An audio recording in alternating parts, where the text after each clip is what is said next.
Thanks for staying with us. You're still on to Good Morning Nigeria on the network service of the NTA. It's now time for newspaper review.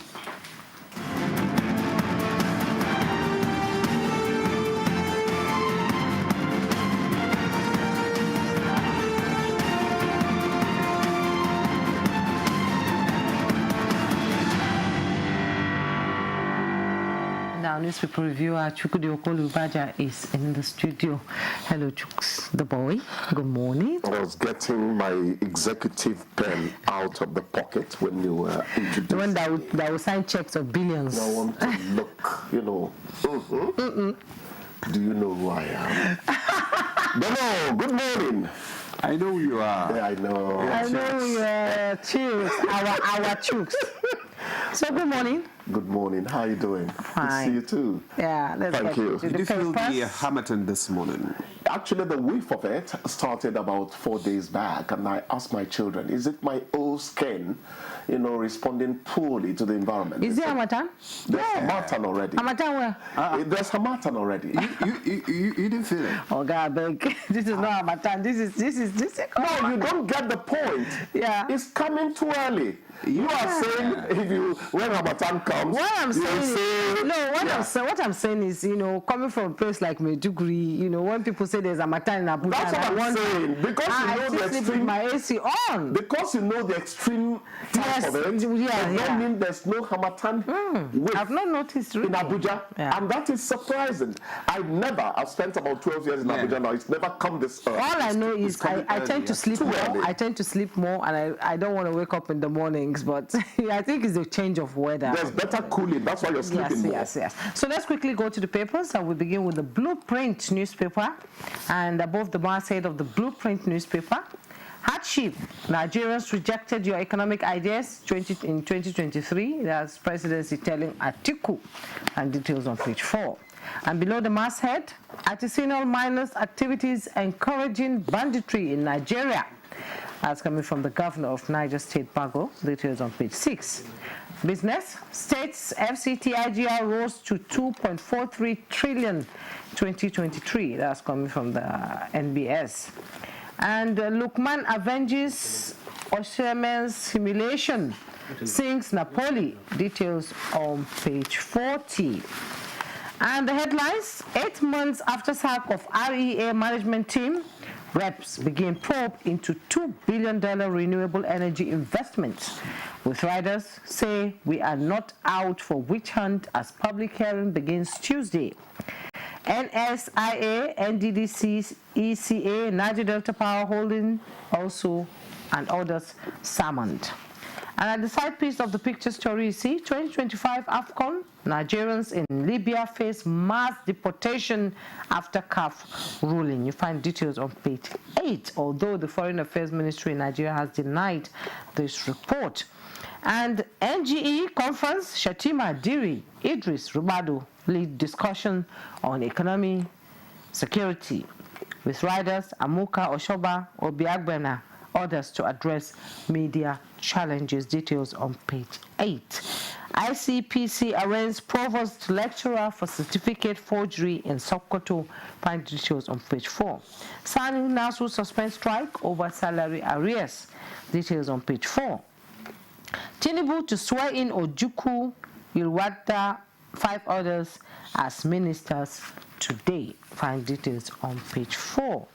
And Tinubu government steering Nigeria away from tragic path of Venezuela.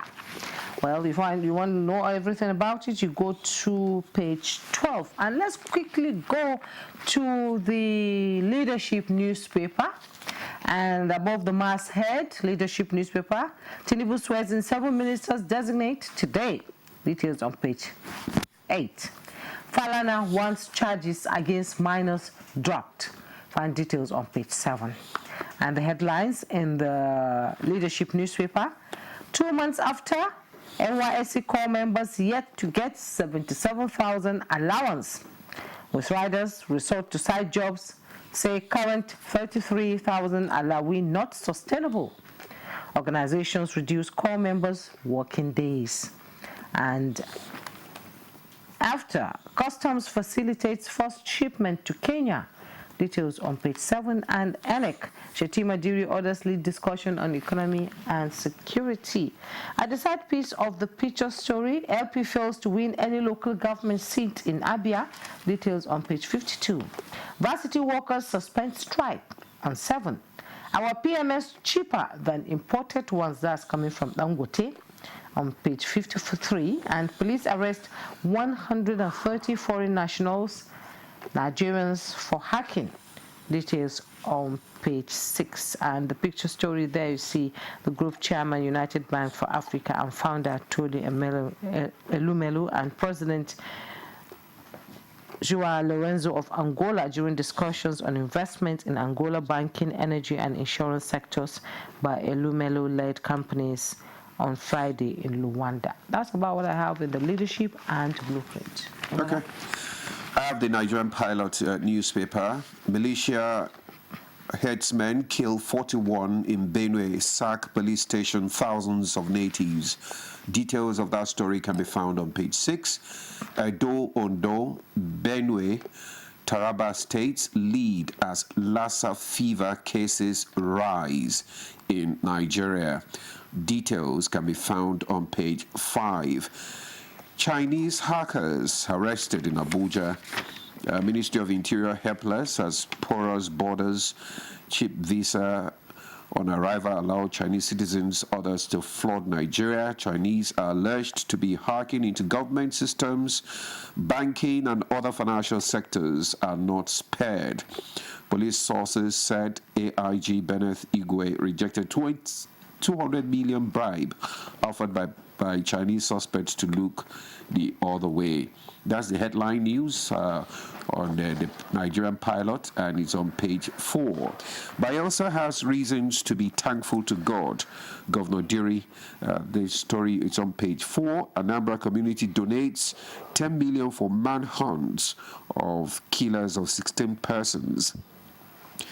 UTME, Abuja Customary Court convicts professor for impersonation, and Sarah gives Tinubu 48 hours to release hungry, malnourished children. UNICEF provides logistic support towards vaccinating 9 million children in 5 states. All these stories can be found on page 4. Cocaine worth 4 billion naira confiscated at Lagos Airport, says NDLEA. And we already heard that Labour Party loses to Zenith Labour Party in Abia, fails to win even one LGA. Labour Party chooks. It means they have work to do. Is it not funny? They'll be...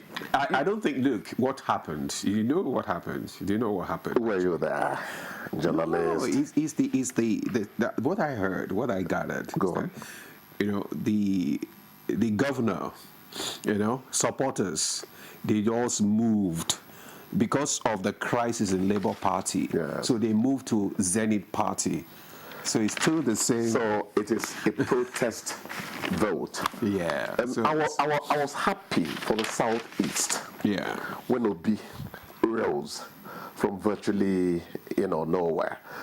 I was one of the people who editorially were saying Nigeria should have found a way of rehabilitating the Southeast into the politics of this country so that the civil war would effectively end. But that's not how politicians think. That's my benevolent journalism thinking. So when Obi rose on his own... When you say rehabilitate, what do you mean? Yeah, that's what I wanted to ask. Yeah, rehabilitate means what do you mean? Reincorporating them into Nigeria, let them see that they have actually been reaccepted into the body politic. But were they not? Oh, well, it's arguable. Yeah, it's arguable. Let's not get into that. It will take too long. I was one of the people who said Obi didn't win the presidential election. So no, he didn't. Don't think I'm one of those who didn't win. Well, no, he didn't. The votes in the north are not that cheap. Obi has to work in the north to make an impact in the overall Nigeria. I'm a journalist. I try to talk like one. But having said that... to be balanced as well. Oh, very important. Having said that, I pray that the Southeast rise in Nigerian politics can be upheld so that the country... You heard what I said about the North. Without the North, the politics of this country is not complete. A weakened northern vote is not in the interest of Nigeria. I want the tribes to check one another since we have decided to be tribalistic. We does not augur well for any people anywhere. That is my argument. But it's a long argument, so let me not get into it. NYSC, 2 months on, they've not been paid their minimum wage. It should worry us. It should worry us. These are government property, if you allow me to use that word. You must step out to make a point about people who are serving the nation. And But you're right. and youths too. Very important. Youths, you can't survive on 33,000. It doesn't make sense. Not sustainable. So now that the government has accepted 70,000 naira minimum wage and all that, NYSC people will be one of the first people to be paid that money. Let us walk the talk. It's very important. What is Dangote talking about there? Yeah, PMS cheaper than imported ones. I think the kind of silent war between the NNPCL and Dangote does not augur well for this country. And it doesn't tell us that we are sincere about developing this country. A man spends about $20 billion to plant perhaps the biggest refinery in Africa, in Nigeria. And we don't all rise to say, hey, our son did it. You see some little, it doesn't work, it doesn't really help us, you know. He is saying, or they are saying rather, please let's not take it to Dangote the man, take it to the company. They are saying that an international firm has been contracted to blend substandard fuel in Nigeria. Maybe ultimately it will become cheaper than his own. And that would spell some undercutting and all that. Where were they before Dangote brought his own? That's the point. Where were they? But even then, I'm not so happy with Dangote as a company because suddenly nobody is saying that landing cost is no longer there, therefore fuel should be a little cheaper in Nigeria. They all have their little things to do for this country. But at the end of the day, Nigeria must be the common denominator of all cogitation, all thinking in the matter. Country first. You don't joke with it. You don't joke with it. Our country is our country. Some of us believe in it to the point that we're ready to die for it. Green, white, green was planted in the minds of so many of us. I was born 57, December 5, so that's about 3 years, Independence Day. But I still remember vividly how happy we were. What happened to good old Nigeria? We just have a residue of that generation who can die. Residue. I like your usage. Yes, residue. Who can say that very minimal. They would die for Nigeria. Yes. They would die for the green, white, green. Now we have a generation who feel, well, what can Nigeria do for me? I know what I can do for Nigeria for, you know. That's the sacrifice that was there before is no longer there. It's individualistic, you know, satisfaction of so many things. At Fidelity Bank, I met a man from Adamawa State who told me I'm an Anambra citizen. I said, what do you mean? You're from Adamawa State? He said, in my time, it didn't matter who you were. I was given automatic employment when I ended my NYSC in Anambra, and they said, would you like to continue? Where is that Nigeria today? Doesn't exist anymore. They say we sound old-fashioned. It doesn't exist anymore. Let's watch. Well, varsity workers suspend strike. That's good news. Are you not tired of reading that? Yeah, it's good news because our kids, you know, it's so frustrating when a 4-year course goes for 6 years, 7 years. Anyway, it's frustrating. So I'm going to ask you, when are they arranging the next one? Well, on that note, Chooks, it's okay. I think we just have to draw the curtain. Yeah, we have to. Thank you. Thank you so much. So we'll see you tomorrow again. See you guys. All right, we'll take a break now. Good Morning Nigeria continues. Stay with us.